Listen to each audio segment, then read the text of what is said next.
Day. I hope you're having a good day. My name is Barbara. I'm from the Pearl of Africa, Uganda. Welcome to this important session titled Nuclear Risk, an Existential Threat and Actionable Ways to Reduce it. Today we are diving into one of the most important conversations about a pressing global threat, the nuclear conflict. This session will explore the current state of nuclear risk, why it matters, and the practical steps we can take to help prevent catastrophe. You'll also learn where we can contribute to building a safer future. So it is my honor to introduce our speaker, Abubakar Sadiq Aliyu. He's a nuclear research officer at the Center of Renewable Energy and Sustainable Transitions, Bayero University, Kano. His work spans nuclear physics, policy, treaty, and discernment. He's a 2025 UN Discernment Fellow, serves on the board of International Youth Nuclear Congress, and is a member of the African Young Generation in Nuclear. Please join me, welcome Abubakar Sadiq Ali.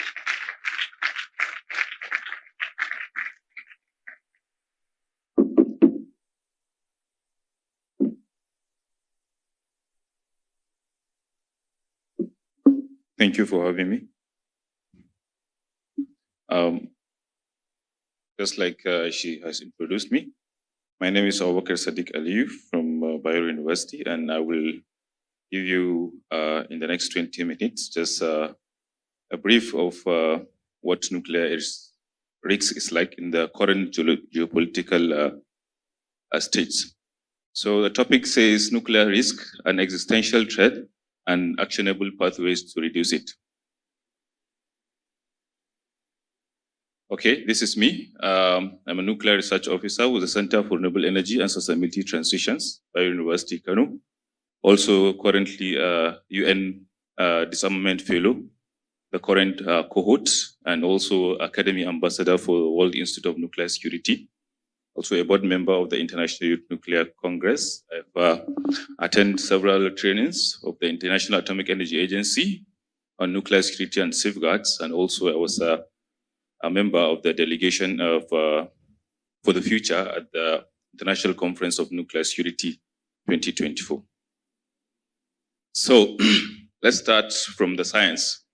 I believe majority of us are familiar with the basics of building block of matter, which is the atom.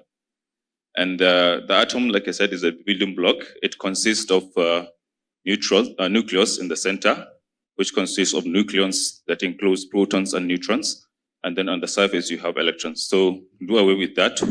Our discussion will be inside the nucleus, which is the neutron and proton. So in there, when they interact, there are two types of reaction that can happen. We have the nuclear fission, where an atom, which is large, can split into two, and then it releases energy. And this energy can be used for either atomic bombs or nuclear power or any other uses. And then you have the nuclear fission, which is a bit different from the nuclear fission. In the case of fusion, smaller atoms like hydrogen come together to fuse, and thereby releasing even more greater energy. You can see from the picture here. So I don't want to go too technical, but then we'll see a bit of it. So we have two types of nuclear bombs, and one comes from the fission bomb, and it is a type of the one that was being put in Hiroshima and Nagasaki after the World War. That's at the end of the World War. And then you have the fission bombs, which consist of hydrogen bombs, and it's sometimes called also thermonuclear bombs. But then that has never been used on any country, but most of the nuclear bombs deployed today are hydrogen bombs because they are lighter and they are more dangerous. And for the fission bombs, they are bigger and then less effective. So these are the structure of uranium bomb, plutonium bomb, and then hydrogen bomb. The first two are fission bombs, and then this last one is hydrogen bomb. the most dangerous one. So this, it operates in a gun type manner where you release a subcritical material to meet another subcritical material, and then the explosion goes. And then the second one is an implosion type where you have a lot of explosive around, and then you have the subcritical material in the middle in case of the second one, which is the plutonium. So they prefer the second one because the first one has some limitations. And the last one, the hydrogen bomb, it starts from the first stage. From the first stage, where there's a fission bomb at top, and then under there's a fusion one. So it starts because you have some kind of chemical explosive around the fission bomb, and then when it explodes, it triggers the fusion, and then boom, the reaction happened. So let's look at the brief history. Let's leave the technical aspect now. I don't know, anybody knows these guys? Any idea who these guys are? Okay, this is Khrushchev and this is Oppenheimer. Oppenheimer was the mastermind of the Manhattan Project, which is the US nuclear weapon project. And then Khrushchev is the mastermind behind the USSR nuclear weapon project. That's Russia. So in 1939 to 1945, that's when the Manhattan Project happened. And then at 1945, that was when the US unleashed the bomb in both Hiroshima and Nagasaki, which signaled the end of the Cold War. And then after that, there was this arm race between the US and the Soviet Union. And nuclear warheads picked up to over 70,000 warheads in 1986. So Hiroshima and Nagasaki, these were cities in Japan. At that time, Japan was in war with the US and allies, including China and the rest. So the only way, according to the United States, to stop the war was to unleash these bombs in Japanese cities. Seeing the devastation, they will probably surrender. And that was what happened. So in Hiroshima, they unleashed the first one, which caused about 140,000 deaths. And then 3 days after, because the Japanese didn't surrender, they thought that was the end of it. They wanted to endure, but the US unleashed another one to tell them that we have more and more of this. If you don't surrender, we will keep unleashing them one by one. So that one caused about 740 deaths. And then the survivors faced a lot of problems because of radiation effects and what have you. A nuclear bomb, when it is exposed, has three effects. First of all, you have the force, and then you have the heat, and then you have the radiation. For the force and heat, they are with a matter of time they go, but the radiation can stay up to a longer time. And that's what happened. A lot of people had issues with respect to cancer over the rest of their life. And civilian infrastructures were also dilapidated. If you look at this structure under, it was the first one on my title page. This is a building in Hiroshima that stood the nuclear bomb. So it's now a symbol for them.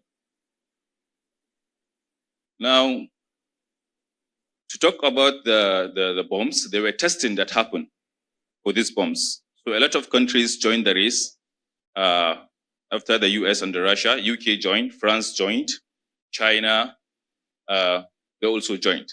So all these countries have do a lot of tests in different places globally.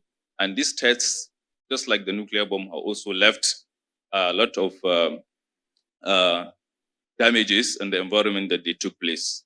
Some of the major sites include the one in Nevada, which was done by the US, and then the one in USSR, which is currently in the current day Kazakhstan.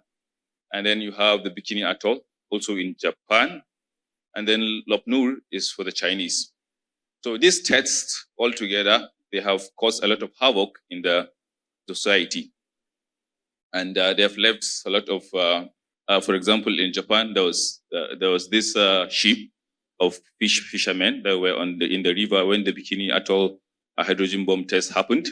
And when it happened, there were a lot of damages to fishermen, and there was this ship that was left as a symbol for the catastrophe. So this is the map of where the test happened. You have the likes of Algeria, where the French did theirs, and then Kazakhstan, currently Kazakhstan, that's where the USSR did theirs. You have Japan, US, you have Australia, UK, and then most of these test sites are done by the United States. So the tests were happening in land and in water. And some were even proposing to start this test in the outer space. But then there were a lot of treaties that came to stop this test. First of all, starting with the land and then water, and then even on the ground. And then we end up with the CTBTO, even though it has not been ratified. Now, the NPT. This is the Nuclear Non-Proliferation Treaty. This is a very, very important treaty because it is the treaty that tends to curb the spread of nuclear weapons. And it's still in action today, and it was signed in 1968 and entered into force in 1970.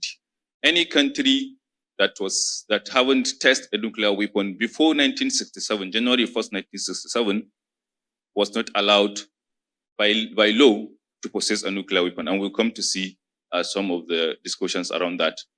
So the pillars of the NPT are three. First of all is non-proliferation, that is to prevent the spread of the nuclear weapons. Like I said, any country that has not performed any test before 1967 is not allowed to possess a nuclear weapon. And these countries that had tests before that time include the US, the USSR, Britain, France, and China. So at the moment, there are other countries with nuclear weapons, but by law, they are not supposed to possess nuclear weapons. So they are not part of the NPT. So the NPT, first of all, prevent the spread. It means no any country is allowed to give nuclear weapons to another country, and no any country is allowed, if you're a signatory to this, you're not allowed to possess a nuclear weapon program, which is one of the issues that is causing chaos in Iran today. And then you have disarmament. Disarmament is the nuclear weapon countries have agreed to work towards dismantling all their nuclear warheads. And then the third one, which is the peaceful use, which is often not being discussed about, is that countries that have these technologies will help those that don't have to leverage this technology in terms of power, in terms of health, in terms of agriculture, and what have you. At the moment, we have 191 countries that have signed the NPT, excluding the rights of Israel and South Sudan. And North Korea withdrew in 2003, and that's why they are possessing a nuclear weapon now. And then Pakistan and India. So after the World War, like I said, there was an arms race, and a lot of warheads were produced. It came to a point where everybody realized that this thing is going out of hand. And if we don't stop it, we might end up causing more havoc. So in 1956, Eisenhower, the former US president, in one of his speech at the UN Assembly, tagged Atom for Peace, made a request that this should stop and we should channel this technology into peaceful uses. And that began the shift of military to peaceful nuclear applications. And at that time, the International Atomic Energy Agency was founded to serve as a watchdog of the United Nations and also to promote safe nuclear uses. So according to Eisenhower, it is not enough to remove the threat of nuclear war. We must also create the means by which the miraculous inventiveness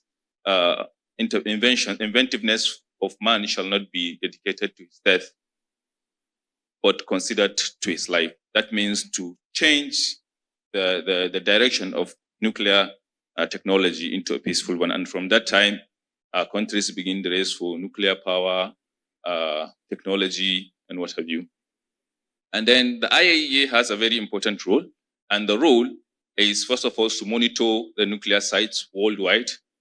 Any nuclear site worldwide is being monitored by the IAEA. That's why they send inspectors to countries, including Nigeria, because Nigeria also have a research reactor domesticated in Zaria. It has been operated for a decade now, but we only use it for research and teaching, not for power purposes. And then ensure compliance with safeguards to make sure that these countries are in compliance with the safeguards agreements they've signed. Also promotes peaceful nuclear technology. Also play key roles in crisis. For example, when the Russian attacked the Ukrainian power plant, the IAEA was on ground. And then even in Fukushima, when they were dispersing the contaminated water, IAEA was on ground. Likewise in Iran, IAEA was on ground. So these are the current nuclear warheads we have. Recognized, like I mentioned, you have the US, Russia, UK, France, and China. Others include India, Pakistan, Israel, and North Korea. Even though Israel has never admitted, but it's a public knowledge that they have nuclear weapons. And then currently we have about 12,121 warheads, from 70,000 to 12,000. So it means they have reduced drastically. But then the challenge is now they are modernizing them using sophisticated technologies. US and Russia hold over 90% of these weapons. So this is the peak from the starting up to during the Cold War. We have 70,000, and now we are drastically coming down. But like I said, the challenges is new types have been developed, and then integrating hypersonic technologies and what have you. So what can you do? You might think you don't have anything to do with all this, but then there's a lot we can do. I could remember I was opportunity to go to the Kazakhstan test site, and one of the things they told us was how the test came to stop was public awareness was done, and then some people came together and raised concern, and that was how it started, and the government listened to them. So you can do a lot of things. First of all, you can support disarmament campaigns like the ICANN, and then Youth Fusion, Pogwash movement, Mayors for Peace. There are a lot of movements that are for against the disarmament. So you can support those movements. You can advocate for NPT compliance and transparency, because majority of our countries, including Nigeria, are signatories of the NPT. So you can advocate for governments and international community to adhere to the NPT, and then demand action from our leaders, especially those that are domesticated in those kind of countries, and then educate other people to promote literacy on this issue, which is what we are doing now. And then in that line, there's, let me skip this. In that line, to educate yourself, we have online courses that are channeled to that area. We have the World Institute of Nuclear Security Academy. Their courses are they are paid for, but then they offer scholarships. I think some of the courses cost around 400 euros, but then when you check the site, they offer scholarships. I have a few pamphlets for those that are interested, very few ones. And then that disarmament education is also a site that offer courses on these things. I have a lot of them: IEA, CTV2, VCNDP. And then relevant organizations. For you to be updated on these kind of issues, you have the International Atomic Agency, because sometimes people tend to spread bad misinformation, but when you keep to this organizations, their websites or their social media handles, you will be able to get good information. United Nations Office of Armament, CIPRI, BASIC, and VCNDP. There's also NTI, Nuclear Threat Initiative. Now, also there are some movies you can watch in order to get acquainted with some of this. Number one is Oppenheimer, which is basically about the Manhattan Project. And then When the Wind Blew, this is about the test in Kazakhstan done by the USSR. And then Chernobyl is about the accident that happened in Russia with the nuclear power plant. You have Radio Bikini and Pandora's Promise. All these are nice movies you will probably want to watch. So I will end with the quote by Ronald Reagan, the former the 40th United States president. He said, "The only way to win a nuclear war is not to fight one." So thank you for your audience. Questions?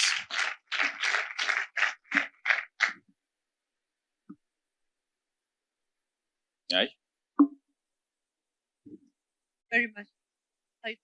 What has amazed me is that these weapons are made by us. We still have the power to take control. And this AI comes in, the story might change. So I have a few questions for you. And from the chat, one person says, why are some countries allowed to have nukes, either publicly or they have never, or they don't disclose them, and they're not allowed to have programs in peace? In peace? Yes, in peace. Okay. I think one of the reasons why some countries are allowed to have and some are allowed to have was a bit touched. That's the NPT. Like I said, after the World War, every country wants to have a nuclear weapon. And it was becoming rampant.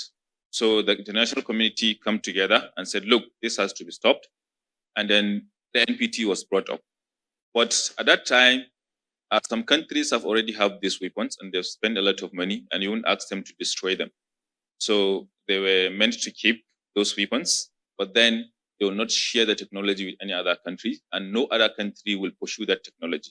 So at that time, almost all the countries United Nations members signed that treaty that they will not pursue nuclear weapon, with the exception of India, Pakistan, Israel. North Korea signed the treaty, but like I said, they withdrew in 2003. So they are not allowed to pursue nuclear weapons because they are, like I said, they haven't done any tests before 1967. But some countries went out of their way, especially since they are not signatories of the NPT, to design those weapons. And talk of peaceful uses, I think no country is denied to have peaceful uses of nuclear technology. They're all allowed. It depends on what you do.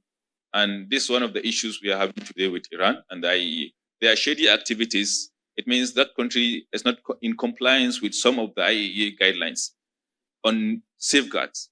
And the IAEA flagged that up, that these guys they are reaching, enrichment is getting higher. So maybe they are going towards nuclear weapons. So now you have to checkmate that to make sure that they are in compliance with the IAEA, to make sure that they are using it for peaceful uses. But no any country, including Nigeria or any other country, is denied access to peaceful application of technology, except if maybe they don't want to, or they don't have the means or funds to do that. And what are the most underestimated risks of nuclear conflict in today's geopolitical climate?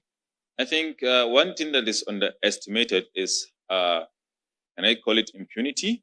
Because bigger countries tend to violate the NPT and nothing is being done. That is very, very underrated because that can lead to a lot of things. That can push many countries towards acquiring more nuclear weapons. Another thing is attacks on nuclear facilities.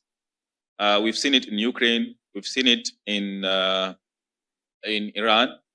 But then the international community tend to take it very seriously. So I think these things need to be taken very seriously. If not, things will get out of hand because attacks to nuclear facilities will be very devastating. It could lead to environmental catastrophe, human life, and a very long-term disaster. Thank you very much. Because of time, I would encourage people to reach out for a one-on-one session. And it's a pleasure having you, Abubakar. Thank you so much. Enjoy EAGxNigeria.